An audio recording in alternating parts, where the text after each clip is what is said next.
Alors, bonjour à tout le monde, donc bienvenue dans ce nouveau format de webinaire WOCLAP. On va avoir ensemble une 50aine de minutes. L'objectif de cette rencontre pédagogique, c'est vraiment en petit comité d'avoir des échanges qui puissent être constructifs un maximum et qui soient vraiment participatifs. On a 3 invités de grande qualité, mais je ne doute pas que parmi les personnes qui se sont connectées aujourd'hui, il y en ait d'autres. Bonjour Estelle. On va du coup avoir 3 parties principales et à la fin un temps de questions-réponses. Et au milieu, plusieurs moments, je vous proposerai également de partager votre expérience, votre avis ou vos questions. Donc, je m'appelle Arlène Botocro, je travaille à WOCLAP et j'accompagne depuis bientôt 2 ans des établissements d'enseignement supérieur dans leur utilisation de l'outil, donc spécifiquement sur la France. Bonjour Victoire également. Et j'ai donc 3 invités de qualité. Bonjour Florent, bonjour Jérémy et bonjour Philippe. Bonjour. Florent, Bonjour. ouais, bonjour. Florent, du coup, vous êtes ingénieur pédagogique à l'ESCA. Jérémy, vous faites également partie de l'ESCA et vous êtes professeur associé en économie, Tout à fait. précisément. Bienvenue du coup Jérémy. Merci. Et Philippe, du coup, vous venez d'une autre école qui est l'ESTIA et vous êtes doyen des formations et également, et c'est aussi pour ça que vous êtes ici, directeur innovation pédagogique et enseignement et pédagogique, pardon, et enseignant aussi en mécanique, il me semble, c'est ça? Tout à fait, plein de casquettes. Super. Eh bien, bienvenue Philippe, on parlera de toutes ces casquettes par la suite. Aujourd'hui, du coup, on parle multiplication des outils dans l'enseignement supérieur. Comment ça se gère? Quelles grandes stratégies? Quels conseils sur du plus ou moins long terme, on va dire? Dans un premier temps, on va vraiment se poser la question des enjeux auxquels est liée cette problématique. Donc, identifier les grandes problématiques. Ensuite, on va plutôt essayer de proposer des pistes stratégiques pour y répondre. La question qu'on va se poser, c'est comment on continue à proposer des innovations dans l'enseignement sans submerger pour autant les enseignants. Je pense que là-dessus, les différentes casquettes des personnes présentes vont être intéressantes notamment. Et la troisième partie, elle s'attardera plus sur du court terme à identifier des conseils de nos intervenants sur, de manière très concrète, en fait, quelles bonnes pratiques on peut mettre en place et voilà, quels résultats on peut en attendre. Je voudrais juste préciser du coup qu'on va utiliser, et il me semble que ça faisait également partie de l'intitulé du webinaire ou bien du sous-texte, le mot d'outil pédagogique. On va peut-être être amené à l'utiliser. Les outils pédagogiques sont extrêmement nombreux dans les boîtes à outils que peuvent utiliser les enseignants et les équipes pédagogiques de manière globale. Énormément d'entre eux n'ont aucun lien avec le numérique et tant mieux. L'objectif n'est pas d'avoir une pédagogie qui soit uniquement basée sur le numérique. Mais aujourd'hui, on va spécifiquement s'axer sur l'angle des outils pédago-numériques, précisément. Si jamais on dit outils pédagogiques, ce sera un peu par abus de langage, spécifiquement touchant les outils qui ont la spécificité d'être numériques, du coup. Et on entend, du coup, dans ce sens-là, donc les outils numériques qui supportent la pédagogie ou les EdTech, selon les mots que vous employez dans vos différents établissements. Voilà, je pense qu'on est au clair sur l'introduction. Je propose qu'on avance, puisqu'on a énormément de choses à se dire. Et donc, il y a une quinzaine de personnes. Vos micros sont accessibles. Donc, l'objectif, c'est vraiment que vous puissiez prendre la parole. N'hésitez pas et également garder en tête que cet événement, est enregistré. Et donc, ça veut dire que vos collègues pourront également y accéder par la suite si certains des échanges sont mémorables, comme je suis certaine qu'ils le seront. On commence. Alors, première partie, quels sont donc les grands enjeux qui sont liés à la multiplication des outils?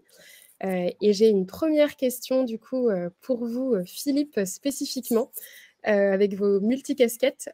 Quels sont les grands enjeux que vous visualisez sur les outils, la multiplication vraiment des outils pédagogiques? Alors, je pense qu'il y en a plusieurs. En fait, un outil pédagogique qui s'adresse dans la vraie vie de tous les jours, il s'adresse à un étudiant et il s'adresse aussi à un enseignant. Donc, forcément, cet outil pédagogique doit répondre aux besoins et aux envies des étudiants. Je pense que quand un lycéen doit choisir un établissement, il doit le choisir en fonction du métier qu'il veut faire, des études qu'il veut suivre pour atteindre ce métier. Mais il y a aussi cet environnement, et l'environnement, ce n'est pas un environnement uniquement géographique, c'est l'attractivité en termes de pédagogie. Et alors, je pense que ça n'existe plus, mais imaginons que dans une journée porte ouverte, vous avez des étudiants qui visitent un établissement et qui voient des salles de classe avec des chaises toutes identiques, des belles tables en formica, et puis un beau tableau gris ou vert qu'on utilise avec des craies. Bah, tout de suite, ça, je pense qu'aujourd'hui, ça fait fuir. Et que utiliser des outils pédagogiques modernes, c'est pas uniquement pour faire un effet waouh, mais ça permet aussi de montrer, de révéler en fait une volonté d'un établissement pour accompagner ses étudiants avec des méthodes pédagogiques nouvelles. Donc ça, moi je pense que pour l'étudiant, découvrir en fait qu'il y a des méthodes pédagogiques et des outils EdTech qui sont vraiment up-to-date, modernes pour les accompagner dans leur formation, je pense que ça c'est surtout vachement important. Pour l'enseignant que je suis et que nous sommes peut-être autour de la table, en fait, je pense que c'est important aussi parce qu'on a en face de nous des étudiants qui ont beaucoup évolué dans leur pratique, dans leur niveau, et on est obligé de répondre à leurs envies, à leurs besoins. Et je dis qu'en tant qu'enseignant, avec les outils EdTech, on a une capacité qui est augmentée. Donc, ça permet de répondre à nos besoins et à avoir de la variabilité de réponse aux besoins des étudiants. Et puis, si je mets ma casquette directeur innovation pédagogique ou doyen, peu importe, l'idée vraiment, c'est qu'avec ces outils innovants, on puisse accompagner nos équipes pédagogiques, l'ensemble de nos équipes pédagogiques pour répondre aux besoins des élèves et faire en sorte que ces enseignants puissent répondre de plus en plus à une diversité de niveaux d'élèves. Ça, c'est extrêmement important. Avec les nouvelles formations, les nouveaux bacs, on a beaucoup de variabilité dans le niveau, dans différentes matières. Et je pense que ces outils EdTech nous permettent en fait de répondre de façon plus personnalisée aux besoins des élèves. Voilà, donc je pense que l'enjeu il est là, avoir une formation moderne, mais pas waouh, mais qui réponde aux besoins de chacun. Super, merci pour cette intervention. Et parmi les personnes présentes, hein, si vous avez d'autres avis, n'hésitez pas à les partager. Je vais justement partager mon écran de mon côté pour vous donner la parole une première fois avec un événement WooClap que vous allez voir dans un instant. Alors, je vais vous proposer de vous connecter soit en utilisant un téléphone qui est à portée de main, soit en cliquant sur le lien qui est envoyé dans la conversation. Ça va vous permettre de rejoindre un événement WooClap dans lequel nous avons une première question qui est quels sont les outils numériques que vous utilisez? Ensuite, on interrogera nos deux autres interlocuteurs du jour pour savoir ce que vous pensez de ce sujet. Donc, je vois qu'on a un certain nombre de personnes qui se connectent. Il me semble qu'on est une quinzaine à être présents. Donc, vous allez pouvoir continuer à vous connecter même quand je vais afficher les résultats. Donc, ne vous inquiétez pas, ce lien est toujours actif. Il va être disponible en hauteur ici. Je vois un certain nombre d'outils qui sont mentionnés. Alors, donc des outils d'interaction, des LMS, également des outils notamment pour faire des quiz en asynchrone, des outils de présentation. Je vois Genially. Pour information, il y a une intégration entre WooClap et Genially, s'il y a des adeptes parmi vous. Également le cas avec Moodle, qui est mentionné ici, par exemple, et Blackboard aussi, que je vois. Ça continue à évoluer, donc il y a beaucoup de choses. Jérémy, est-ce que vous utilisez certains des outils qui sont là et vous, comment est-ce que vous percevez cette multiplication du coup des outils comment elle impacte vos cours? Alors, répondre à la question numéro 1, est-ce que j'utilise des outils de Je dis beaucoup de choses. Kahoot, oui, j'utilise. WooClap, j'utilise, sinon je ne serais pas là. J'utilise quoi? Prezi, j'utilise. Teams, j'utilise. Moodle, j'utilise. Et les autres, non, je ne les connais pas. Ça, c'est la première question. La deuxième question, c'était comment est-ce que je le perçois, c'est ça? Oui, exactement. Cette multiplication des outils, puisque vous en avez mentionné 3 ou 4, il me semble, vous, là, ouais. Dans ce qui est là. Vous en avez peut-être même d'autres qui ne sont pas mentionnés. Après, Comment vous le vivez? c'est à la fois positif et à la fois négatif. Positif parce que ça nous permet d'avoir plus d'outils pour pouvoir, plus de manières d'accrocher l'étudiant, plus de manières de transmettre un message, plus de manières de visualiser les choses. Donc, ça, c'est bien. Et inconvénient parce que chaque outil est différent, chaque outil requiert un coût d'entrée important, chaque outil requiert aussi souvent une manière différente d'appréhender le cours, de lancer le message, donc c'est du travail en plus, c'est du stress en plus. Des fois, on a un outil qui est génial et qu'on trouverait génial, bien adapté à notre cours, qui répond à nos objectifs, mais pour lequel, donc on a même la licence à l'école, mais même pour lequel on n'a pas cette compétence, on n'arrive pas à exploiter la compétence d'utilisation. Donc voilà, donc c'est pour ça les deux points que j'aimerais vous lancer. Il y a le côté positif, c'est bien. En même temps, c'est aussi un peu dangereux parce que plus il y en a, plus on distrait, on est un peu distrait, on s'éparpille un peu. Et c'est pour ça que j'aime bien les outils où il y a beaucoup de choses dans un seul outil. Ça, c'est bien aussi. C'est pour ça que j'aime bien WooClap, parce que dans WooClap, il y a plusieurs choses dans un seul truc. Le seul truc que j'aime, on a déjà discuté. Mais voilà, donc c'est ça qui est bien. Est-ce que j'ai répondu à la question, Marlène? Oui, je crois que c'est une bonne réponse. Et là vous avez parlé, enfin, il y a des points positifs et négatifs à cette multiplication.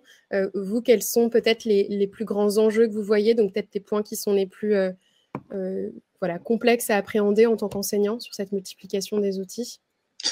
Le point clé, je pense qu'il ne faut pas faire peur à l'encadrant, au chargé d'enseignement, ou à l'enseignant permanent. Quand il y a un nouvel outil, il faut que ce soit c'est ça il y a un savant dosage entre la complexité, parce qu'il faut qu'on arrive à avoir quelque chose qui soit assez sophistiqué pour pouvoir faire passer quelque chose d'apprentissage, pour stimuler l'apprentissage de l'étudiant, la motivation à apprendre. Mais si c'est trop compliqué, on dissuade l'intervenant d'entrer dans le jeu, de dire ah non, c'est trop compliqué, j'arriverai pas, j'ai autre chose à faire, ça va prendre trop de temps et je ne pourrai pas. Donc c'est ce savant dosage entre il faut que l'outil soit suffisamment puissant et sophistiqué pour introduire des choses par la suite et pour pouvoir être évolutif, mais en même temps, c'est trop compliqué, ben on va pas y aller parce qu'on se dit c'est trop compliqué, j'ai pas le temps, et je suis dans le flux de l'action, je le ferai pas. Est-ce que c'est clair pour vous, Annette? Oui, complètement, et je pense que c'est aussi pour ça que la question d'accompagnement et de formation des enseignants, elle est très importante quand on est sur des choix qui sont des choix d'établissement. Je pense que c'est justement des sujets sur lesquels, Florent, vous travaillez dans votre équipe. Vous, en termes de plus d'un point de vue sur la stratégie pédagogique, justement, quels sont les enjeux majeurs que vous identifiez sur cette question de la multiplication des outils? Et on parle beaucoup de la crise sanitaire dans son lien avec la pédagogie numérique. Qu'est-ce que la crise sanitaire a peut-être changé à ces enjeux-là? Merci. Alors, Jérémy a assez bien résumé les enjeux qu'on voit, nous, dans le service de pédagogie. En tout cas, les enjeux, nous, on s'adresse aux enseignants, et puis évidemment le public final et les étudiants. Moi, je suis dans un service de pédagogie qui forme les enseignants et qui les accompagne. Donc nous, l'enjeu pour nous, c'est évidemment d'avoir une palette d'outils assez large pour couvrir les différents besoins pédagogiques, puisque en plus l'école pousse un peu à diversifier les approches, évidemment, les approches actives, les nouvelles modalités, etc. Donc il faut qu'on soit outillé pour pouvoir le permettre et le faciliter. Et en même temps, c'est exact, je suis dans le même en même temps que Jérémy, et en même temps, il ne faut pas que ça soit vécu comme une démultiplication dont on perd un peu le sens, et puis des coûts d'investissement trop forts à chaque fois qu'un outil arrive, qu'un nouvel outil arrive. Donc on essaye d'être vigilant à, on va dire, l'expérience utilisateur ou l'expérience apprenante, l'expérience d'enseignement, et qu'un nouvel outil trouve toujours sa place dans la galaxie des outils qui existent déjà. Tout en ayant conscience que cette démultiplication d'outils, là on parle d'outils pour la pédagogie, mais elle est vraie en fait dans plein de sphères pour un enseignant et un enseignant-chercheur. C'est-à-dire que les outils administratifs sont aussi démultipliés, les outils pour la recherche, pour les étudiants, on a des outils pour l'expérience étudiante. On a le mot de plateforme sort d'un peu partout. Il y a la plateforme pour ci, la plateforme pour ça. Donc, en plus de la galaxie des outils pédagogiques, il y a la galaxie des outils de l'établissement.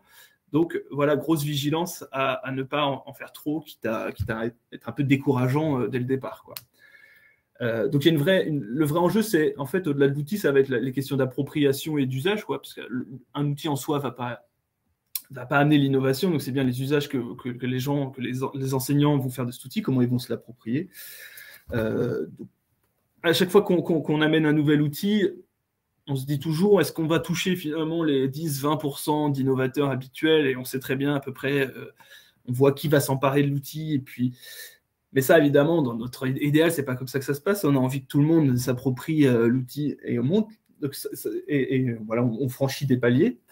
Mais ça veut dire que quand on fait ce deuxième choix d'emmener tout le monde, évidemment, la stratégie d'intégration de l'outil, de choix de l'outil, on va aller vers un outil justement pas forcément complexe, un outil plutôt simple en se disant, si on veut emmener tout le monde, il faut que tout le monde comprenne bien l'outil assez rapidement.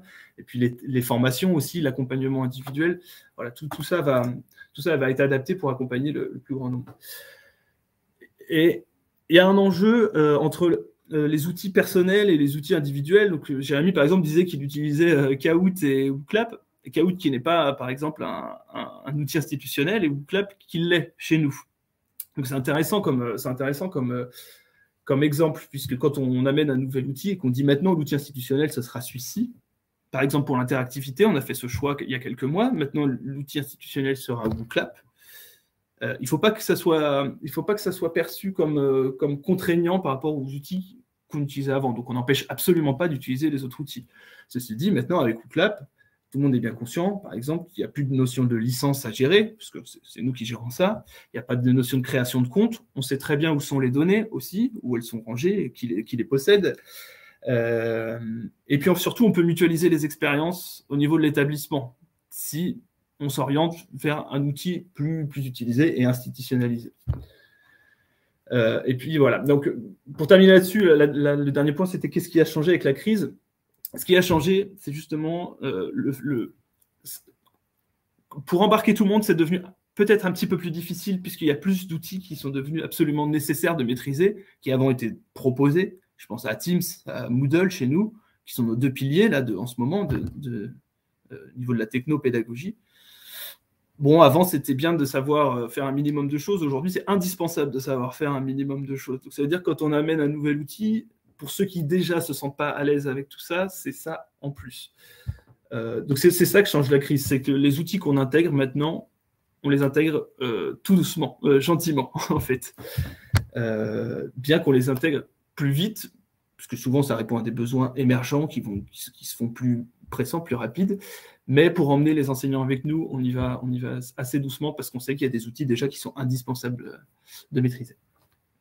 Voilà, je ne sais pas si j'ai bien répondu à la question aussi. Oui, de toute façon, il n'y a pas de bonne réponse. Hein. Il s'agit des enjeux que vous vivez réellement dans votre travail. On a un autre élément qui nous est envoyé dans la conversation par Morgane Montaru, qui parle effectivement des intervenants qui sont plus ponctuels. Je pense que c'est un enjeu qui est rencontré dans un certain nombre d'établissements. En tout cas, moi, je travaille avec pas mal d'établissements qui ont cet enjeu-là. Comment on fait pour embarquer un maximum d'intervenants et pas que ceux qui sont titulaires de fonctions qui font qu'ils donnent un nombre important d'heures de cours. Est-ce que parmi les personnes qui sont connectées, il y a des enjeux qu'on n'a pas du tout mentionnés là, dont vous souhaiteriez entendre parler aujourd'hui ? Vous pouvez ouvrir votre micro, les 10 secondes qui arrivent, je vais me taire quelques instants. Et sinon, vous pouvez également mettre dans la conversation. C'est difficile de se taire.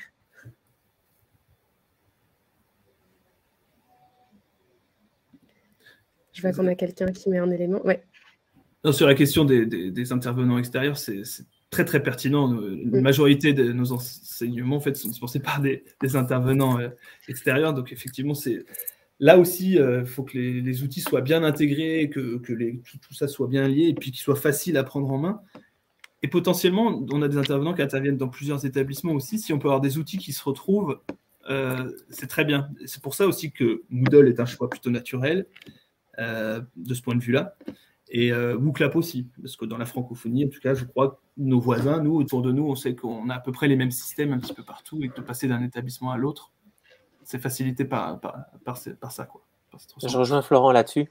Effectivement, il y a un vrai besoin au niveau des vacataires et des personnes qui viennent de façon ponctuelle dans nos établissements pour faire de la formation. Je crois que la crise sanitaire a effectivement, Florent, accéléré la mise en place de ces outils numériques. Tu parlais de Teams tout à l'heure. Teams, 3 jours avant le 16 mars, on l'utilisait de façon occasionnelle, 16 mars 2020. Le 17 mars 2020 ou le 18, tout le monde savait l'utiliser à Alestia, hein, puisqu'on avait fait une formation massive. Et c'est vrai aussi pour les vacataires, il faut faire attention. En plus, on a des vacataires qui sont avec des niveaux d'implication numérique qui sont très variables, parce qu'il n'y a pas forcément les mêmes besoins en fonction des disciplines enseignées. Et donc, il y a cette homogénéité à prendre en compte, et je pense que ça peut se faire si les vacataires sont bien intégrés aux équipes pédagogiques permanentes. C'est le levier qui nous permet de faire ça. En tout cas, Alestia, c'est ce qui nous permet de maintenir ce cap pour qu'il n'y ait pas de distorsion entre les pratiques pédagogiques des permanents et celles des vacataires. Et justement, ça fait une très belle transition, puisque là, on a un petit peu évoqué les grands enjeux. On va aller vers, on va essayer de dessiner des solutions, en tout cas des stratégies possibles.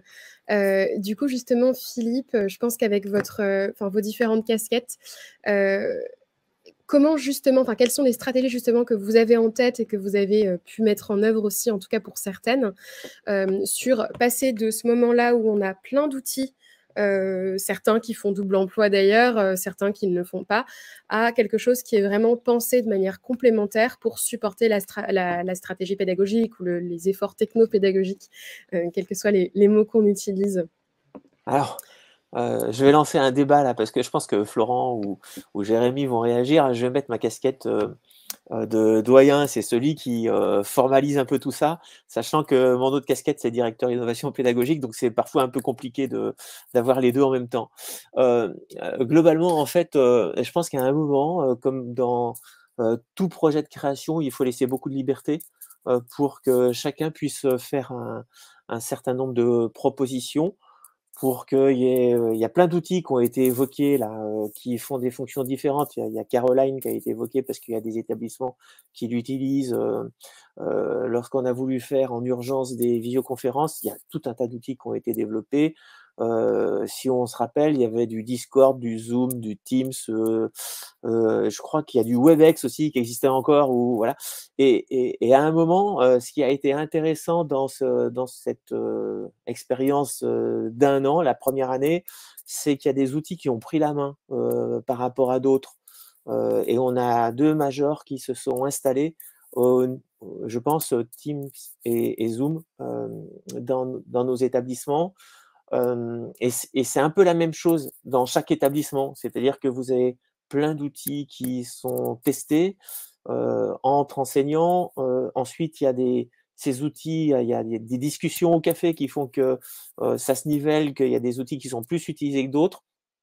Mais à un moment, je pense qu'il faut que l'établissement puisse prendre la main. Et donc, c'est le doyen des formations qui met sa casquette et qui réunit ses équipes et qui dit, bon, de cette expérience d'innovation, de brainstorming en temps réel, on peut retenir quelques outils et on formalise. Et c'est ce qui a été dit tout à l'heure, il y a des outils qui deviennent des outils d'établissement, qui sont installés en dur dans l'établissement. Nous, effectivement, on a Teams et Moodle.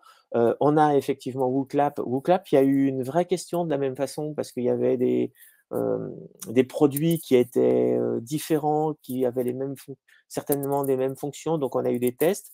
Et après, l'établissement a décidé, nous, on prend WooClap. Et dans ces cas-là, il y a une discussion avec WooClap, et on dit, si on veut installer WooClap pour que ça devienne un produit établissement, il faut qu'il y ait 0 effort au niveau de l'équipe pédagogique et que ça devienne un produit naturel, parce que les enseignants sont très chargés, donc il n'y a pas ce temps-là. Et puis, on parlait des vacataires aussi, il faut que ça soit naturel aussi pour les vacataires. Donc, ces produits didacticiels ou produits EdTech, en fait, nécessairement, il faut qu'ils puissent être intégrés au niveau de l'établissement, mais faire en sorte que d'autres produits puissent être encore envisagés. Alors ça, c'est un point qui est important pour l'établissement. Il faut penser aussi au niveau des étudiants. Parce que les étudiants, si chaque enseignant utilise sa méthode, ses outils, ses recettes, son machin qui demande une connexion particulière, eh bien, étant donné que les étudiants voient tous les enseignants, ça devient ingérable pour eux aussi. Moi, je pense aussi, j'ai une pensée particulière pour des étudiants qui sont, qu'on appelle EBS, en besoins spécifiques, besoin spécifique, ça peut être le sportif de haut niveau qui va aller faire de l'escalade sur l'Everest, mais ça peut être aussi l'étudiant malade ou l'étudiant handicapé ou éloigné pour des problématiques Covid court, long ou une bonne grippe. Hein, voilà. Donc, pour ces étudiants-là, c'est nécessaire d'avoir ces outils et Dieu merci, on les a maintenant et donc il faut les utiliser, mais il ne faut pas les multiplier à l'infini. Il faut avoir une offre de formation qui permette de faire ça.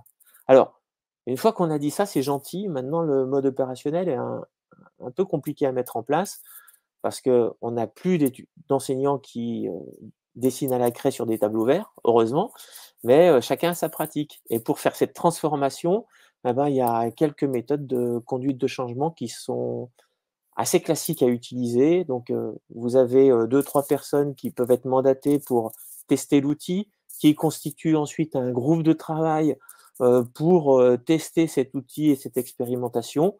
Et puis, une fois qu'on a constitué ce groupe de travail, en parallèle, l'établissement fait en sorte que l'outil soit posé en dur dans nos systèmes LMS et numériques. Et puis, une fois que ce groupe de travail a fonctionné et qu'on est opérationnel, on laisse faire la machine à café tranquillement et on a de la diffusion d'informations et globalement, après, les gens s'en emparent assez facilement. Voilà. Donc, conduite de changement, choix des outils pour que ça réponde le mieux aux besoins et puis toujours avoir dans la cible en fait que en face, c'est pour les étudiants. Voilà. Pour vraiment les étudiants, pour les accompagner. Si j'ai mis toutes les casquettes d'un coup. Voilà. Non, c'est vrai qu'il y avait des vrais sujets au niveau de l'accessibilité de ces outils-là. Et c'est le cas, là, vous parliez précisément des étudiants, mais il y a aussi des vrais enjeux du côté des enseignants. Et c'est pour ça que je pense que les critères ergonomiques et de simplicité font assez souvent partie des éléments qu'on voit, en tout cas, nous, dans les discussions qu'on peut avoir dans les éléments de prise de décision avec les partenaires avec lesquels on échange. On a également un élément dans la conversation concernant les contenus et les sujets de cours. Effectivement, les outils ne vont pas être les mêmes d'un contenu, d'un sujet de cours à l'autre. On a effectivement aussi cet élément-là. Si on avance un petit peu dans le temps et qu'on parle justement du déploiement assez concret, je pense que donc dans les écoles qui ont la chance d'avoir des équipes d'ingénierie pédagogique, c'est assez souvent les ingénieurs pédagogiques qui s'occupent de ce rôle-là. Du coup, Florent, je pense que c'était attendu que la question aille vers vous. Très concrètement, comment est-ce qu'on intègre ces innovations dans un établissement? Est-ce que vous avez des éléments à nous proposer? Alors, je ne sais pas si on a une recette miracle ou la bonne recette, je ne suis pas certain. On a quand même une spécificité à l'ESCA, c'est qu'on a 7 campus, si je ne dis pas de bêtises, 5 en France, 2 à l'étranger, ce qui veut dire que l'aspect machine à café dont parlait Philippe, la machine à café, elle est nationale, voire internationale. Du coup, nous, au niveau du service de pédagogie, on est quand même obligé de faire le relais entre ce qui se passe sur les différents campus, voilà, de mettre des coups de pagaie autour des usages des outils. Alors, il s'agit il y a toujours le bon, enfin, je ne sais pas s'il y a un bon moment, mais c'est vrai que le moment de lancer l'outil de façon institutionnelle, en tout cas, est important. Booklab, on l'a eu en phase de test un petit moment quand même, avec des enseignants volontaires, suivant la méthodologie qu'a décrit Philippe. Et on a fait le choix, en fait, une fois qu'on était prêt, de ne pas le lancer, j'allais dire, en grande pompe comme ça. Au moment où on était prêt, on a fait le choix d'attendre la rentrée en fait, suivante pour annoncer que ça y est, on avait Booklab dans les murs, institutionnalisé, etc. Parce que aussi, on était dans une phase à l'ESCA de refonte de programme, on l'est toujours d'ailleurs, mais à ce moment-là, c'était la refonte de la première année du programme Grande École, donc c'est pas un petit chantier pour notre école, et donc cette refonte qui consistait à reprendre tous les cours et à tous les remettre à plat, tant sur le fond que sur la forme, donc sur leur contenu, mais aussi sur les modalités pédagogiques. Et donc, il nous a semblé opportun à ce moment-là d'expliquer que pour soutenir cette nouvelle modalité pédagogique, on s'outillait et on avait notamment un nouvel outil qui pourrait être intéressant, par exemple, dans le cadre d'une pédagogie inversée, pour faire du rappel indicé en début de séance. Par exemple, c'est un très bon argument pour pour WooClap, qui s'appelle WooClap, et que vous allez pouvoir scénariser vos cours pour la rentrée avec WooClap qu'on aura institutionnalisé. Ça a marché puisqu'on a deux modules de première année qui ont été scénarisés en s'appuyant sur WooClap, sur des parties de cours. Et quand je dis ça, nous, voilà, pour repréciser encore une fois le contexte, quand un cours est scénarisé avec WooClap, ça veut dire que l'ensemble des 1200 étudiants qui se trouvent sur, en l'occurrence, 5 campus différents, dont le cours sera donné par 15 enseignants différents, devront avoir le même cours. Donc, c'est pas rien, en fait, quand un responsable de cours décide que dans sa scénarisation pédagogique, il va inclure des rappels indicés avec WooClap, ça veut dire qu'on va embarquer tout de suite, s'il y a 2 cours, on embarque 30 enseignants, et ça concerne 1200 étudiants. Donc ça, c'était pas rien. Donc en termes de lancement de WooClap, voilà, ça a été une rampe de lancement, quoi. Après, le bouche à oreille a plutôt bien fait son travail malgré la distance.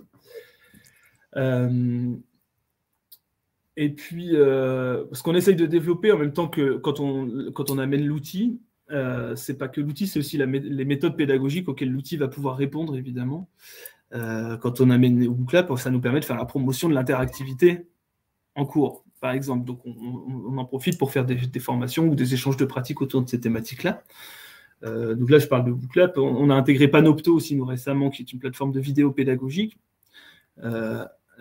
C'est pareil, on a l'outil, maintenant il faut qu'on développe aussi les usages de la vidéo pour que se développent les usages de l'outil. Donc on est un peu obligé de proposer l'outil. Par exemple, on n'avait pas forcément d'usage pédagogique de la vidéo très poussé à l'ESCA, on ne les a toujours pas d'ailleurs, pour être tout à fait franc. Et on se disait, ouais, mais en même temps, on n'a pas l'outil. Et quand on penchait pour avoir un outil, on se disait, mais est-ce que ça sert à quelque chose d'avoir un outil, sachant qu'on n'a pas l'usage? Alors, du coup, on tourne en boucle comme ça. On a fini par décider quand même d'investir dans un outil de vidéo pédagogique. Mais parallèlement, on fait la promotion de l'outil, on fait la promotion de la méthode pédagogique et on accompagne sur ces 2 volets, évidemment. Très, très clair. Et effectivement, enfin, je pense qu'il y a aussi des moments où on est sur des décisions pédagogiques où c'est parfois des paris de se lancer sur un sujet et ensuite de mettre en place tout ce qui va derrière. Jérémy, dans votre expérience d'enseignant, est-ce que, donc pour des outils que vous n'aviez pas forcément vous-même choisis initialement, quelle a été la manière dont vous avez vécu ces mises en place d'outils qui venaient plus de décisions pédagogiques voilà, qui n'étaient pas les vôtres initialement. Et est-ce que vous avez des éléments là-dessus à nous donner en tant qu'enseignant, du coup, hein? Oui, pour rappeler, du coup, Jérémy est enseignant pour les personnes qui nous ont rejoints depuis. Ah, alors, on ne vous entend pas. Je pense que votre micro est éteint. Voilà, c'est bon. Ouais, super. Est-ce que j'ai des outils qui m'ont été imposés? On n'a pas eu d'outil qui était imposé, à part Teams, parce que quand on est passé en distanciel, il a fallu qu'on passe par Teams. Mais à part ça, on avait un choix libre et on l'a toujours, hein, sauf sur certains cas très particuliers où le responsable pédagogique a choisi, comme l'a dit Florent, un outil particulier. Donc on a une grande liberté. Et je pense que c'est mieux, parce que quand on nous impose quelque chose, généralement, on a tendance à y aller à reculons et à dire c'est bon, je le ferai plus tard, ou ça m'intéresse pas. Alors que si c'est nous qui allons chercher, il y a une motivation intrinsèque à rentrer dans le système et à le motiver et à se l'approprier. Et donc, c'est peut-être aussi pour ça que ça marche mieux comme ça. Et qu'est-ce qui vous a aidé ou qui a pu vous aider dans des installations d'outils, par exemple? Prenons un cas dans ce cas très simple qui parlera à tout le monde, c'est WooClap. Pourquoi est-ce que je suis venu à WooClap d'abord et pourquoi j'ai pris WooClap et pas autre chose? WooClap est intervenu au moment où on a commencé une rentrée en bimodalité, donc on avait la moitié de la classe qui était présente et l'autre moitié qui était en distanciel, et on interagissait par Teams. Et c'était un capharnaüm, c'était insupportable parce que on devait jongler entre la classe qui était présente, l'écran sur lequel les informations étaient transmises, et puis ceux qui n'étaient pas présents, mais qui étaient quand même là et qui avaient posé des questions, et c'était insupportable. Et ça sonnait, le truc de type sonnait pour dire il y a rien qui pose une question, et voilà, je me suis dit ça va pas du tout, il n'y a aucun plaisir à enseigner comme ça, ça me plaît pas, donc j'ai envoyé un message à Florent, je lui ai dit écoute, voilà, il y a une partie de ma classe que j'abandonne complètement, j'arrête pas à suivre. Qu'est-ce qu'on me propose? Il me dit, tiens, essaye ce truc. Bon, ok, je lui raconte un truc, là, ça y est, c'est un truc compliqué. Et puis j'ouvre WooClap. Et l'avantage de WooClap, et comme ça je vous le dis, c'est vraiment un truc bien, c'est que c'est super simple. Directement, il nous absorbe le PowerPoint ou le PDF, ce que vous voulez. On inclut les questions, l'interaction au milieu. La prise en main à l'ergonomie se fait en très peu de temps. Donc ça, je dis OK. Et on arrive à interagir avec. Alors moi, différemment des autres, moi je passe tout sur WooClap. C'est-à-dire que à part Teams ne me sert qu'à ouvrir un canal de discussion, ouvrir une vidéo, et je partage mon WooClap, et moi j'interagis sur WooClap, ils posent des questions sur WooClap, ils me disent quand ils n'ont pas bien compris sur WooClap. Teams, je l'ai complètement abandonné. Ça marche que sur WooClap. Et donc c'est super simple, voilà, c'est ce qui m'a plu. Enfin, j'avais pas besoin de redessiner tout le cours, parce que le cours, j'avais redessiné en cours pour cette espèce de rentrée bizarre, on est moitié-moitié. J'avais tout redessiné, donc j'avais pas besoin de modifier mon cours, me dire, il faut que ça s'adapte à mon nouvel outil. WooClap était là, il s'adaptait à ce que j'avais envie de faire, et il m'offrait cette capacité d'arrêter d'avoir à jongler entre différents écrans, entre différentes interfaces, et de rencontrer tout le monde en même endroit. Est-ce que c'est clair, Arlène, ou pas? Oui, pardon. Oui, je ne sais pas si vous m'entendez. Oui, c'est bon. Oui, c'est très clair. Et justement, là, il y a certains éléments que vous esquissez sur lesquels je pense que c'est intéressant d'avoir un peu plus d'éléments concrets. Est-ce qu'il y a des bonnes pratiques, du coup, que vous auriez à partager? Et ensuite, on reparlera d'autres outils, mais quitte à faire un Alors, je ne sais pas si ce sont des bonnes pratiques. Je ne sais pas si ce sont des bonnes pratiques. En tout cas, ce sont mes pratiques à moi. Exactement. Donc moi, ce que j'aime bien, je commence le WooClap. La première chose, c'est, allez, on intègre tout le monde. Comment allez-vous? Je pose une question générale et comment allez-vous? Ils répondent, ils se mettent sur leur téléphone, ils disent ça va bien, voilà, ils parlent et on partage sur un nuage de mots comme tout à l'heure vous avez fait avec les méthodes pédagogiques, les outils pédagogiques. Donc, je commence par ça. Ensuite, je lance mon cours, je commence et on sait très bien que l'attention des étudiants est très courte. Donc, au fur et à mesure, il va y avoir des interactions qui vont apparaître. Alors, au début, les interactions sont très simples, du genre, voilà, des questions très simples, ben, voilà, soit sur le cours précédent, pour vérifier qu'ils ont compris, soit juste, ben, voilà, est-ce qu'on commence par une pause dans 10 minutes, on va faire une pause à la moitié du cours, est-ce qu'on fait 10 minutes de pause, mais il y en a 6 en plus, ou est-ce que, ouais, comme ça. Et puis, quand j'arrive aux notions importantes, je vais commencer par poser des questions, du genre, voilà, on a vu la notion, hop, et je reviens sur la notion. Alors, c'était quoi la notion déjà? C'était quoi les paramètres qu'il fallait prendre, etc.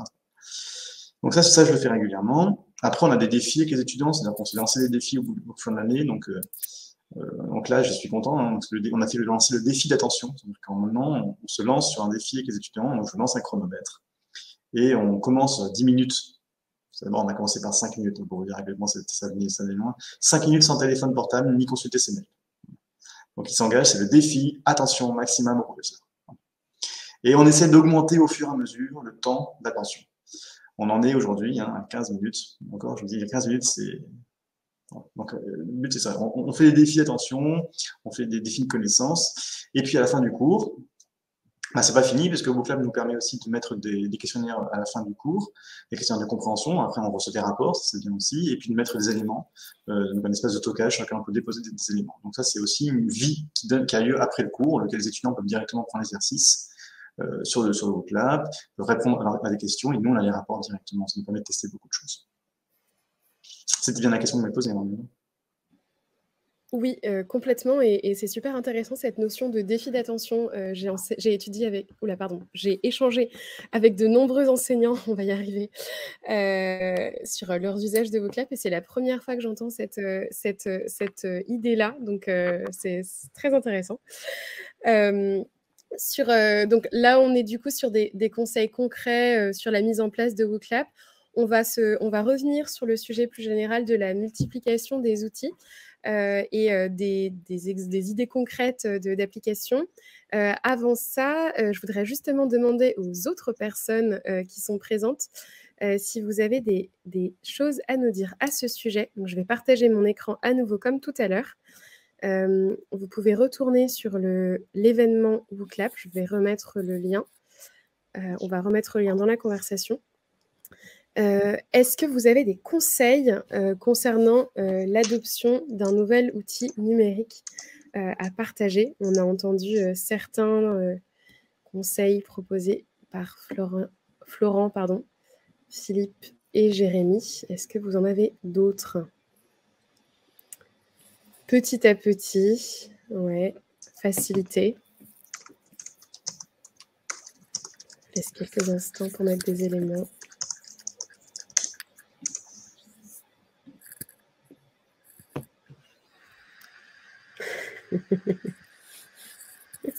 Effectivement. L'oiseau fait son nid. Donc, adapté aux objectifs pédagogiques. Mobiliser, effectivement.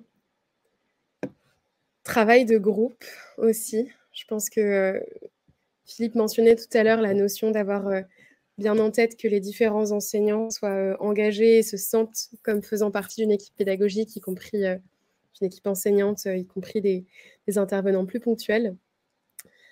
Alors, le nuage de mots fonctionne toujours mieux quand on envoie un mot. Je pense qu'il y a quelques éléments qui sont tronqués, donc peut-être moins facile à lire. On va aller regarder à quoi ça ressemble, dit un petit peu différemment.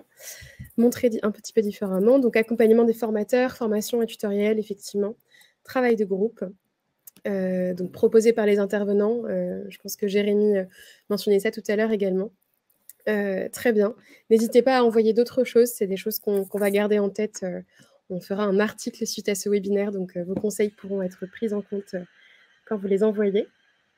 Je voudrais donner la parole pour une dernière fois avant de vraiment laisser le micro aux personnes qui nous ont rejoints. Je voudrais donner la parole une dernière fois à Florent et à Philippe sur la question sur la vision plus établissement. On a à l'instant parlé pas mal de la vision enseignant. Florent, en tant qu'ingénieur pédagogique, quels sont les conseils que vous avez, ou en tout cas des pratiques qui sont les vôtres et que vous trouvez intéressantes pour gérer cette installation de nouveaux outils pédagogiques? Déjà, ça va être de distinguer les outils et leurs usages et la nécessité de maîtriser rapidement ou pas ces outils. C'est-à-dire que tout à l'heure, je parlais des 10%, 20% d'innovateurs et au contraire de la massification de l'usage d'un outil. On n'est pas obligé, on aimerait bien, quand on met un nouvel outil, comme WooClap, dont on est très fier, on est heureux d'avoir signé le partenariat, on aimerait bien que tout le monde se l'approprie très vite, tout ça. Pour autant, pour WooClap, comme c'est un outil vraiment proposé et qui doit répondre évidemment d'abord à des besoins pédagogiques, nous, on avait fait le choix de l'amener doucement, comme je disais tout à l'heure, et de ne pas faire un grand déploiement, ce qui a eu pour effet d'avoir le cas de Jérémy, mais ce n'est pas le seul, il y a d'autres enseignants comme ça, où en fait, ce sont les enseignants qui ont commencé à se demander, mais est-ce qu'il n'y en aurait pas quelque chose qui me permettrait la bimodalité aussi a beaucoup amené ça. Et là, de sortir la carte WooClap. Et tout à coup, la demande vient de l'enseignant, on sort la bonne carte et on est tous les deux super contents parce qu'on voit que en fait, l'outil répondait à ce besoin. Et voilà, et du coup, c'est pas vu comme un outil qu'on a imposé. WooClap, on a beaucoup compté sur le bouche à oreille et la formation en fait à la demande et l'accompagnement individuel à la demande. Et puis, une fois que ça s'était un petit peu installé, des moments d'échange. Nous, on a deux endroits principaux pour échanger. Il y a ce qu'on appelle les midis des outils, où là, on parle d'outils, justement. Et on a les communautés de pratique. Donc, dans ces deux endroits, quand un nouvel outil est implanté, on essaye d'en discuter. Et puis, le levier le plus efficace, moi, je trouve, c'est toujours les étudiants eux-mêmes, en fait, quand ils sont en demande ou quand ils vont parler à un enseignant d'un outil qu'ils ont utilisé avec un autre enseignant ou quelque chose qu'ils ont fait dans un autre cours. Ça, c'est notre meilleur levier pour développer les usages d'un outil. Voilà, je sais pas, encore une fois, moi je sais pas si on a vraiment une bonne méthode. En fonction de l'outil, on va réfléchir à comment on va l'amener. Voilà, et là j'explicite beaucoup ce qu'on a fait pour WooClap et qui est assez concluant parce qu'on a quand même, je regardais tout à l'heure, on a quand même 250 usagers actifs, donc avec des événements lancés. C'est quand même intéressant puisqu'on a 150, si je dis pas de bêtises, on a 150 enseignants permanents. Donc le chiffre est plutôt intéressant après quelques mois, puisque c'est depuis septembre d'usage. Super. Effectivement, là, vous parlez du bouche à oreille du côté des étudiants qui se disent ah, mais on a un prof qui utilise tel outil. Ce serait bien qu'on ait nos autres enseignants qui l'utilisent aussi. Le bouche à oreille, c'est aussi un des éléments clés du côté des enseignants, tout simplement, qui discutent entre membres d'un même département, notamment. Est-ce que, Philippe, il y a des choses que nous n'avons pas mentionnées que vous voudriez ajouter comme dernier mot? Ouais, alors, si c'est vraiment le dernier mot, moi j'aurais préféré qu'on termine jusqu'à 19h, hein, mais on va essayer d'être court aussi. Comment c'est la tension qui baisse? Alors, ouais, il y a plein de trucs intéressants dans ce qu'a dit Jérémy et ce qu'a dit Florent aussi. J'aimerais répondre aussi à la remarque d'Anne Second, qui dit ouais, on n'a pas forcément des ingénieurs pédagogues et ils sont, ouais, comment on fait? Alors, première chose déjà, je pense qu'il faut que ça vient des enseignants. Alors, en étant enseignant, moi, j'ai testé des trucs parce que je connaissais pas les outils. J'ai dit, on va faire de la classe inversée et c'est les étudiants qui vont faire cours. Et dans un cours, il doit forcément y avoir une activité pratique qui fait intervenir avec une évaluation. Et vous devez trouver un truc qui vous plaise et avec une interactivité qui vous plaise. Et donc, les étudiants, en faisant ça, m'ont sorti des activités qui faisait intervenir beaucoup d'outils pédagogiques que je ne connaissais pas. Voilà. Donc ça m'a permis, et je conseille à Anne et à ses collègues de tenter cette expérience en faisant de la classe inversée et de leur demander de faire de la proposition aussi d'activités qui seraient bien pour eux, parce que comme ça, la solution vient d'eux aussi. Ensuite, il y a un point qui est important, et ça, je pense que ça n'a pas été dit, c'est que moi, j'ai découvert WooClap. Alors, on parle beaucoup de WooClap, je suis désolé, je ne vais pas faire de la pub forcément pour eux, mais j'ai découvert un outil qui commence par W, on va dire, et qui finit par Clap, qui a été présenté en amphi, et c'était un prof qui présentait ça et qui a dit, bon, alors, il y avait 150 élèves, bon, alors vous sortez tous votre smartphone. Alors déjà, ça a surpris. Et puis, vous allez répondre à 3 questions et on va voir. Et il y avait 150 élèves qui étaient en interaction complète avec le prof et qui s'éclataient en cours et qui ont passé 10 minutes à se faire plaisir alors qu'ils étaient en train d'apprendre. Donc ça, c'était tout simplement assez exceptionnel. Et moi, c'est ce qui m'a permis de déclencher. Et quand vous êtes enseignant et que vous vivez ça au fond de l'amphi comme un élève, vous dites « Ah ouais, quand même, il y a un truc à tester ». Et ça, je pense que un enseignant peut tester ça sans avoir un ingénieur pédagogique sous le coude et inviter ses collègues à cette expérience-là. Où le gros avantage, c'est que moi, j'ai fait des expérimentations avec WooClap que j'ai enregistrées via Teams, par exemple, comme Jérémy, et après, je les ai diffusées aux collègues en disant, ben, en fait, les étudiants ont fait des résultats, ont eu des résultats, des petites vidéos, et j'aimerais que tout l'établissement vote pour la meilleure vidéo réalisée par l'étudiant. Et comme ça, en fait, vous diffusez votre outil à l'ensemble de l'établissement sans que les gens s'en rendent compte. Voilà. Donc ça, c'est un premier point. Je crois que ensuite, pour répondre à Anne, vraiment, il faut savoir créer un collectif et que ça vienne pas, comme l'a dit Jérémy, forcément de la direction suprême là-haut qui décide de ce qu'on doit utiliser. Donc, faire un collectif d'enseignants qui se réunit. Nous, on a ce qu'on appelle un GT pédago, mais j'aime bien les formules aussi de Florent, où c'est je sais plus, le café de midi ou le midi de la techno, je sais plus, et que les enseignants se réunissent entre eux, évoquent leurs besoins et construisent entre eux des solutions et des propositions. Et qu'ensemble, naturellement, ensuite, ils aillent voir la direction pour avoir des moyens associés et pour dire, bah, nous, on a trouvé des outils, on aimerait avoir de la formation et ça va nous permettre d'avancer. Et je suis sûr que la direction écoutera avec attention ce qui vient des enseignants. Donc, c'est ce qu'on fait avec les GT Pédago à l'Estia. On a aussi un think tank Estia Studio qui nous permet, en groupe plus restreint, d'envisager des trucs un peu plus fous. Ça, je crois que c'est important. Et puis, un dernier point sans faire de la pub au niveau de WooClap encore, il y a des outils où vous êtes mieux accompagné que d'autres. Et quand vous devez installer un outil au niveau d'un établissement, qu'ils soient connectés avec Teams, Moodle ou autre, eh bien, c'est pas à l'enseignant de programmer le truc et il faut que ça soit facile, ni aux équipes pédagogiques en général. Et je dois le dire, l'expérience WooClap est très, très intéressante parce que même pour l'installation en dur pour l'administration et pour le service informatique, eh ben, c'est hyper facile et vous êtes vraiment accompagné parce qu'en fait, il y a des enquêtes régulières pour savoir comment c'est utilisé et comment on peut générer des événements. Et c'est pas uniquement un problème de business, c'est un problème d'accompagnement aussi. Donc très content aussi d'avoir installé WooClap dans Teams, dans Moodle, dans notre environnement de services informatiques dédiés aux étudiants et aux enseignants. Voilà, pour répondre un peu à ces questions. Et je dirais de tout, mais avec modération, voilà, pour conclure, pour faire de l'alternance de nos pratiques pédagogiques. Complètement. Déjà, on n'avait pas demandé à Philippe de dire WooClap dans toutes les phrases. Non, alors, en fait, on m'avait demandé de mettre Estia à toutes les phrases et j'ai oublié. Exactement. Non, mais nous on est très contents de travailler avec l'Estia. Je peux essayer de dire Estia à toutes mes phrases maintenant.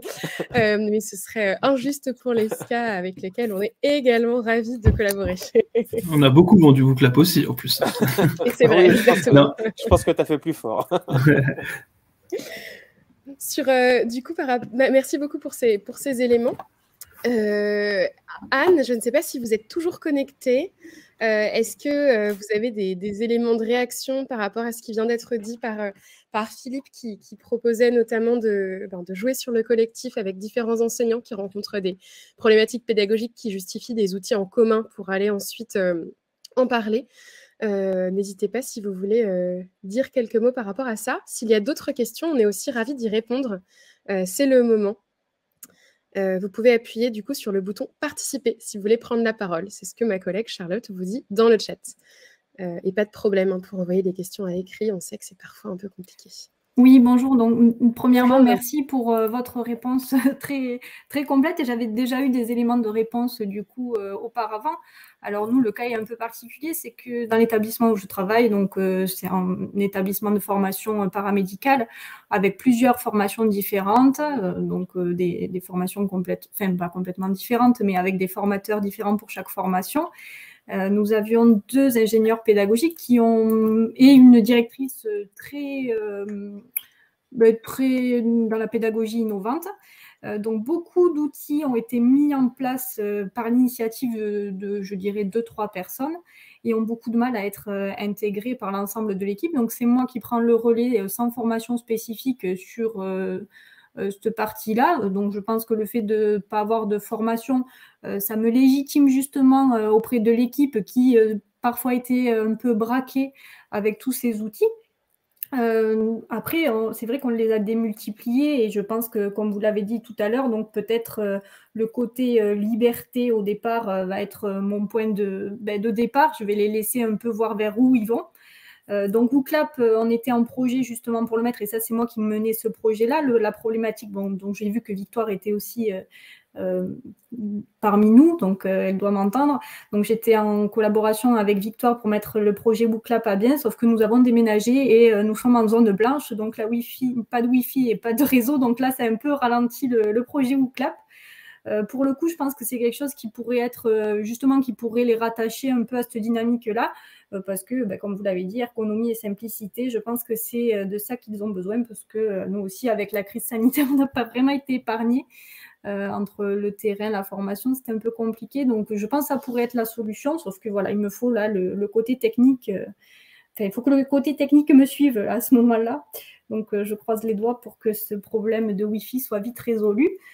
Et après, donc, je laisserai peut-être... On fait déjà j'essaie de mettre en place des ateliers, on appelle ça, vous avez parlé tout à l'heure de noms un peu pareil, donc la popote numérique, pareil, pour un peu...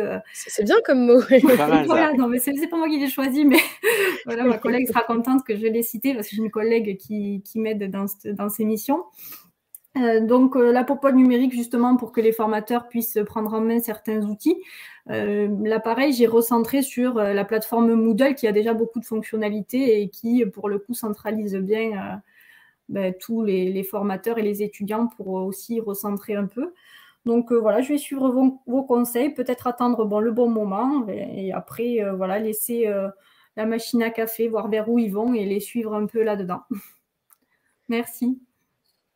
Merci d'avoir pris la parole. Effectivement, si vous avez ne serait-ce qu'une connexion Wi-Fi pour une personne dans une salle, ça permet d'activer la participation par SMS de WooClap pour le reste des étudiants. Mais si le réseau ne marche même pas du côté mobile, effectivement, c'est problématique. Bon courage pour tout ça et c'est chouette de vous voir motiver. Effectivement, on a beaucoup parlé d'outils, mais pas forcément tant que ça de la boîte à outils qu'il y a autour. On peut aussi penser des plateformes comme Moodle, par exemple, comme la boîte à outils, donc la plateforme dans laquelle on va aller intégrer différents outils qu'on peut ouvrir depuis Moodle. Par exemple, WooClap en fait partie, mais il y en a plein d'autres également qui peuvent aller dedans. Est-ce qu'il y a d'autres personnes qui veulent prendre la parole ? Je crois qu'on a une personne qui est en train de taper dans le chat. Si vous voulez ouvrir le micro, n'hésitez pas. Il faut appuyer sur « Participer ». D'ici là, si Jérémy, Florent, Philippe, vous avez une réaction, n'hésitez pas. Alors, j'ai une réaction sur le commentaire d'Anne. Il ne faut surtout pas que les outils viennent d'en haut. Ça, vraiment, c'est important. Et il ne faut pas que les outils viennent de l'entreprise en question. Le pire du pire que j'ai fait, c'est d'inviter un GT Pédago. On fait aussi des petits séminaires où il y a des conférenciers qui viennent. Le pire, c'est d'inviter un des représentants de l'entreprise qui développe son produit, parce que ça a un effet massacre. Voilà, où on dit oui, non, mais il veut encore nous vendre son truc, alors que c'est pas forcément l'objet. Voilà. Il faut pas le faire trop tôt, quoi. En tout cas, faut que ouais.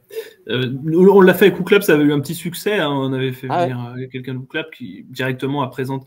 Parce que parfois il y a un peu, nous, on peut observer l'effet inverse. Je dis nous, c'est pas forcément l'ESCA. Je suis passé par d'autres établissements avant.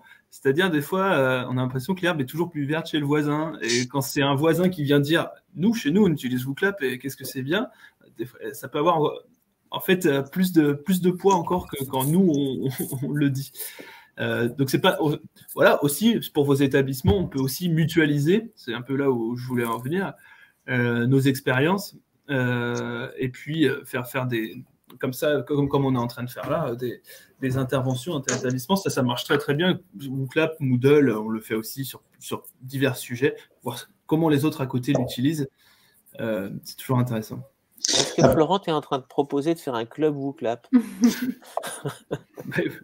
Après, il y a aussi une question du timing, à partir de quand intervient ce moment-là, parce que ça, c'est important. Et moi, je l'ai pris malheureusement dans la mauvaise période, parce que quand vous commencez la rentrée, c'est trop tard, vous êtes dans le flux, vous préparez vos cours, préparez les examens.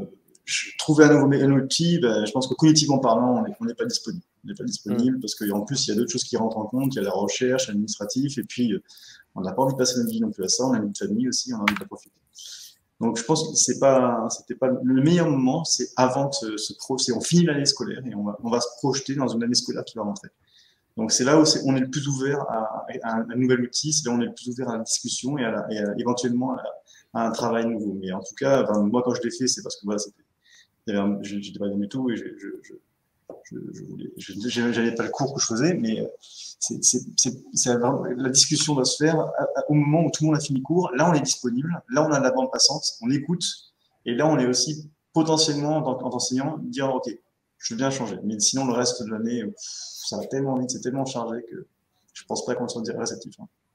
Ouais, je suis d'accord avec toi, Jérémy. Je pense qu'il y a un point qui est intéressant. Je sais pas si Florent, vous l'avez fait. C'est que nous, on a à l'Estia, donc je dis au moins une fois, on organise un séminaire d'été. Donc à la fin de l'année, on se fait un séminaire pédago d'été en début juillet. C'est un moment aussi où on peut se détendre un petit peu et dans le meilleur des cas où on fait ça en présentiel. Voilà, donc ça c'est assez génial, où on peut se retrouver pendant 2 jours pour débriefer sur l'année et se projeter un peu sur ce qu'on voudrait faire l'année d'après.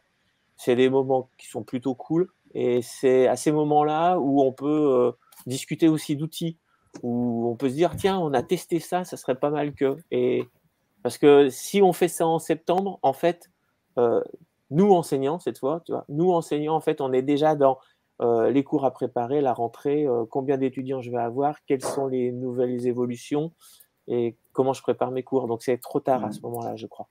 Le timing est important. Oui, exactement. Le timing aussi bien en termes de déploiement que avoir des rendez-vous et ça rejoint les popotes. Ouais. C'est des rendez-vous qui sont très fréquents pour accompagner les outils qui sont déjà proposés et puis des rendez-vous pour prendre du recul et voir vers quoi est-ce qu'on se projette. Il est 18h. Il est 18h déjà. Merci beaucoup tous les trois pour votre participation et vos éléments vraiment juste concrets et vos retours d'expérience. Merci aux personnes qui nous ont rejoints. Je sais qu'on a un peu dépassé, donc on a perdu quelques personnes qui s'étaient connectées. Mais merci beaucoup. Merci beaucoup de vous être connectés. Les prochaines étapes sur ces sujets, c'est qu'on publiera un petit article de récap avec le replay que vous pourrez donc partager autour de vous si vous le souhaitez. Et on reste disponible si vous avez des questions par rapport à tous ces sujets du côté de Voclap. Merci beaucoup Aleska et Alestia. Et il y a des petits commentaires dans le chat, je ne sais pas. Merci beaucoup Morgane d'avoir participé. Merci Anne aussi d'y avoir participé, notamment avec vos questions. Merci de nous avoir écoutés. Au revoir. Merci à tous. Désolé d'avoir été aussi bavard. Merci. On se refait pas. Allez, salut, au revoir. Merci, à bientôt. Au revoir.